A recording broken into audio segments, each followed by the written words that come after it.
Bismillahirrahmanirrahim. Assalamualaikum warahmatullahi wabarakatuh. Hai teman-teman, perkenalkan saya Fitri Wahyuningsih.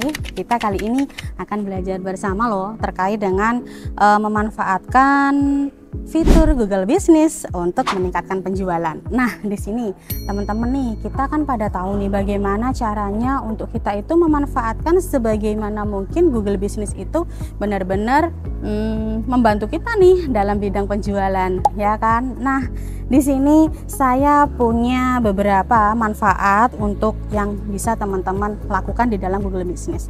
Yang pertama, manfaatkan ulasan dan juga penilaian terhadap pelanggan.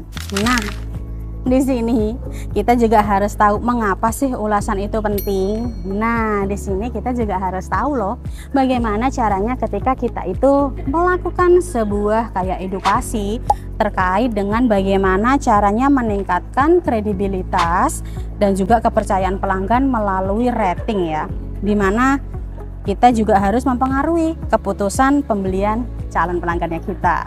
Nah, di sini kita juga harus tahu cara mengelola ulasan. Yang pertama, selalu tanggapi ulasannya orang ya terhadap kita nih. Jadi orang ketika dia lagi sedang ngulas di tempatnya kita, ya silahkan dibalas ya, biar ada feedbacknya nanti ya.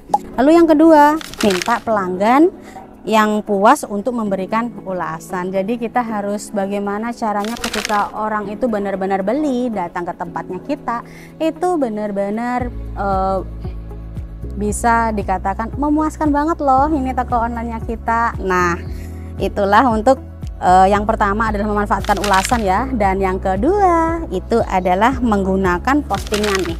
Postingan, jadi kita itu tidak hanya memposting di Instagram saja atau mungkin di media sosial yang lain ya. Jadi kita juga harus menggunakan postingan di Google Business ya. Di sini ada beberapa jenis postingan. Yang pertama adalah promosi atau penawaran ya.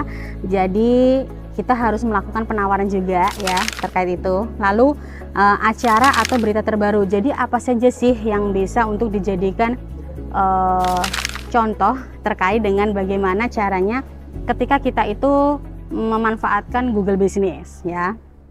Dan yang ketiga, kita harus punya konten yang kreatif. Kita harus melakukan up to date terkait dengan kontennya kita gitu. Dan yang terakhir, kita juga harus memantau performa dari Google Business kita. Jadi ada tampilan di mana kita itu harus ngulas, membalas ulasan, harus membuat postingan, harus juga melihat performa dan juga aktivitas Google kita. Jadi di situ kita akan tahu nih bagaimana caranya biar Google itu kenal nih dengan kita ya. Tidak hanya sekedar dengan kita punya akun loh, kita punya Google Business, tetapi ternyata tidak dipakai gitu. Jadi teman-teman harus memanfaatkan betul bagaimana caranya untuk bisa membuat Google Business kita berkembang. Lakukan terus untuk melakukan riset di mana Google Business #1 dan juga harus up to date. Jangan lupa terus latihan konsisten untuk semua produk. See you again, dan wassalamualaikum warahmatullahi wabarakatuh.